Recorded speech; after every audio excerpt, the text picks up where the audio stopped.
Halo, selamat pagi anak-anak. Bagaimana kabar kalian pada hari ini? Semoga kalian selalu sehat dan dilindungi oleh Tuhan Yang Maha Kuasa. Kalian sudah siap untuk belajar? Kalau kalian sudah siap untuk belajar, mari kita mulai pelajaran kita pada hari ini.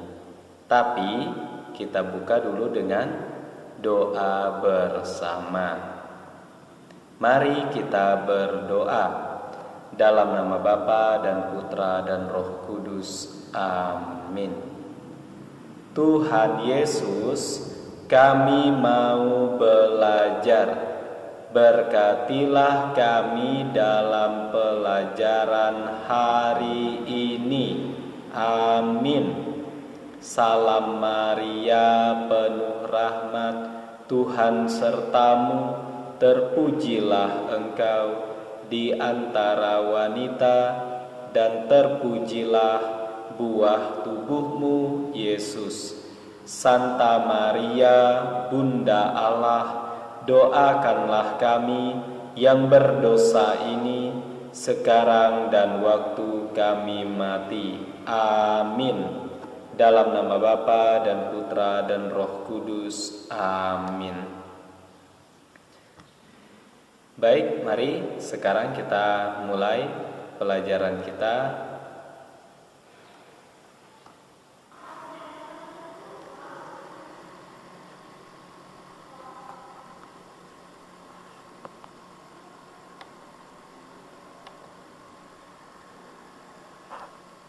Anak-anak yang terkasih, pada hari ini kita belajar tentang Gereja Persekutuan Para Kudus.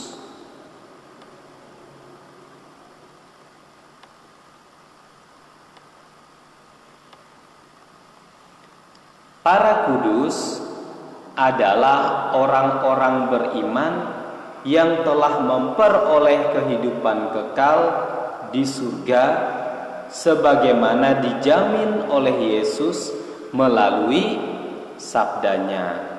Ya, itu para kudus.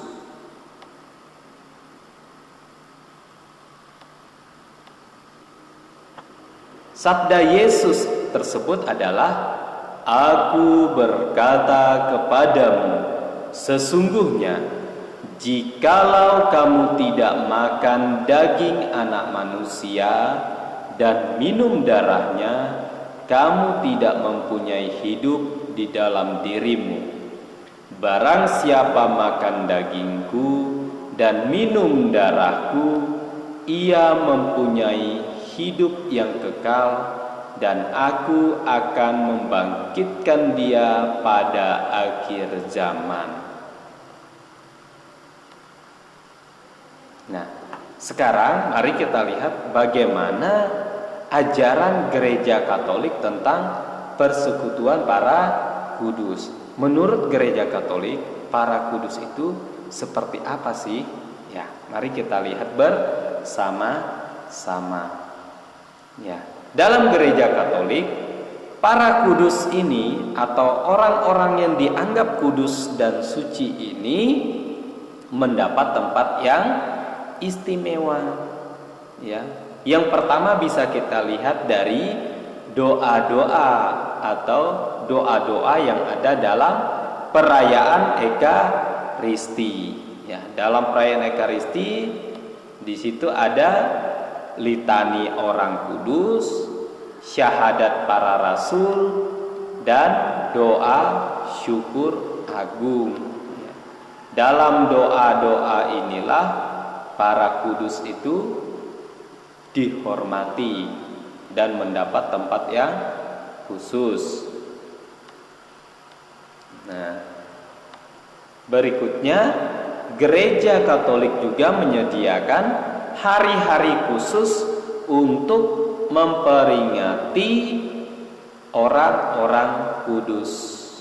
Ini ya, Gereja Katolik menyiapkan hari khusus untuk memperingati para kudus, yaitu Santo dan Santa. Jadi orang-orang kudus ini disebut santo atau santa.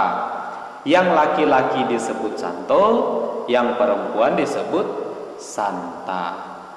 Contoh hari khusus yang ada dalam gereja Katolik, misalnya tanggal 4 November itu ada peringatan Santo Carolus Borromeus, atau tanggal 13 Juni ada peringatan Santo Antonius dari Padua. Ya, itu contoh orang-orang kudus yang diperingati dalam gereja Katolik. Nah, berikutnya, selain dari doa dan hari-hari khusus, dalam gereja Katolik juga secara khusus, misalnya dalam pemberian nama baptis atau nama pelindung, ya. Nama baptis yang diambil dari nama santo, santa atau para kudus sebagai penghormatan sekaligus keteladanan terhadap semangat yang telah ditunjukkan oleh mereka, ya. Misalnya nama ini apa? Ada ya teman yang bernama Maria, ya. Atau nama temannya ada yang bernama siapa? Agatha, misalnya kan, Monica, ya. Itu nama-nama orang kudus. Diharapkan orang yang memiliki nama tersebut meneladani sikap hidup mereka, ya. Seperti Maria kan, diharapkan nanti orang yang bernama Maria ini meneladani sikap hidup Maria, ya. Itu penghormatan sekaligus keteladanan. Itu ya. Nah, mari kita baca dalam kitab suci tentang orang-orang kudus ini, ya. Kita membaca dari Injil Yohanes bab 6 ayat 35, ayat 48, ayat 51, ayat 54 sampai dengan 58, yaitu tentang Yesus roti kehidupan.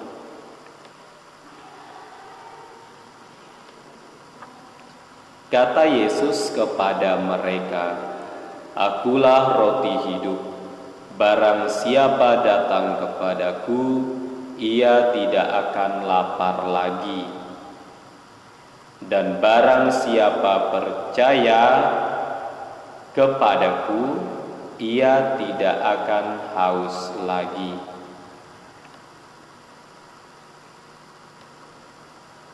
Akulah roti hidup.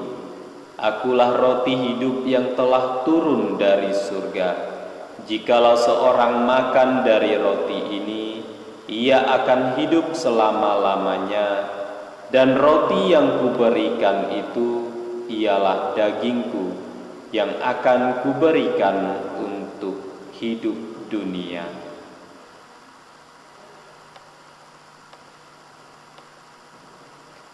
Barang siapa makan dagingku dan minum darahku, ia mempunyai hidup yang kekal, dan aku akan membangkitkan dia pada akhir zaman. Sebab dagingku adalah benar-benar makanan, dan darahku adalah benar-benar minuman. Barang siapa makan dagingku dan minum darahku, ia tinggal di dalam aku dan aku di dalam dia.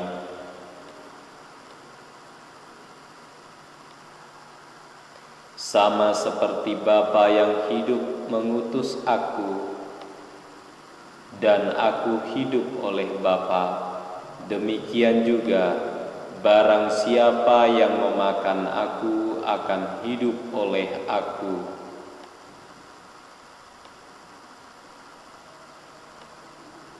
Inilah roti yang telah turun dari surga, bukan roti seperti yang dimakan nenek moyangmu, dan mereka telah mati.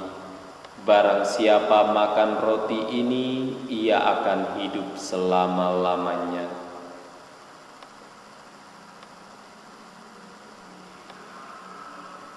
Anak-anak yang terkasih dalam Tuhan, dari bacaan yang telah kita baca bersama, kita tahu bahwa syarat untuk memperoleh hidup yang kekal adalah makan roti dari surga. Roti dari surga ini adalah Yesus Kristus itu sendiri. Jadi kalau kita ingin hidup kekal, hidup bersama dengan para kudus, ya, tergabung dalam persekutuan para kudus ini, maka kita harus makan roti dari surga, yaitu Yesus Kristus sendiri. Makan bukan berarti kita mengambil dagingnya dan dimakan, tetapi makan roti dari surga atau Yesus Kristus itu sendiri artinya kita melakukan kehendak Allah seperti yang dilakukan oleh Yesus, ya. Yesus rela sengsara, wafat dan bangkit, ya, karena dia melakukan kehendak Allah untuk menyelamatkan umat manusia. Inilah yang diteladani oleh para kudus. Mereka melakukan kehendak Allah selama hidupnya, maka mereka dinyatakan kudus dan suci. Nah, kalau kita ingin meneladani hidup mereka, maka kita juga harus melakukan kehendak Allah. Nah, ini para kudus di surga dapat memperoleh kehidupan kekal di surga karena mereka makan roti dari surga. Mereka melakukan kehendak Allah seperti yang telah dilakukan oleh Yesus Kristus, ya. Ini teladan bagi kita, ya, untuk ikut juga melakukan kehendak Allah supaya kita memperoleh kehidupan kekal di surga bersama para kudus. Caranya bagaimana? Ya, dengan melakukan kebaikan dalam hidup kita. Rajin berdoa, rajin berbagi kasih dengan orang yang ada di sekitar kita. Caranya ya menolong orang yang memerlukan pertolongan. Mendengarkan nasihat orang tua, ya, melakukan apa yang diperintahkan oleh orang tua, membantu pekerjaan orang tua di rumah, dan jangan lupa tugas utama yaitu belajar, ya. Itu yang bisa kita lakukan, ya. Baik anak-anak, sampai di sini pelajaran kita pada hari ini. Mari kita tutup kegiatan kita ini dengan doa penutup. Mari kita berdoa bersama-sama dalam nama Bapa dan Putra dan Roh Kudus. Amin. Tuhan Yesus, kami bersyukur kepadamu atas berkat dan penyertaan-Mu selama kami belajar tadi. Semoga apa yang baru saja kami pelajari dapat berguna bagi hidup kami dan dapat berguna juga bagi sesama. Amin. Bapa kami yang ada di surga, dimuliakanlah namamu, datanglah kerajaan-Mu, jadilah kehendak-Mu di atas bumi seperti di dalam surga. Berilah kami rezeki pada hari ini, dan ampunilah kesalahan kami, seperti kami pun mengampuni yang bersalah kepada kami. Dan janganlah masukkan kami ke dalam pencobaan, tetapi bebaskanlah kami dari yang jahat. Amin. Dalam nama Bapa dan Putra dan Roh Kudus. Amin. Terima kasih, semoga Tuhan selalu memberkati kita semua.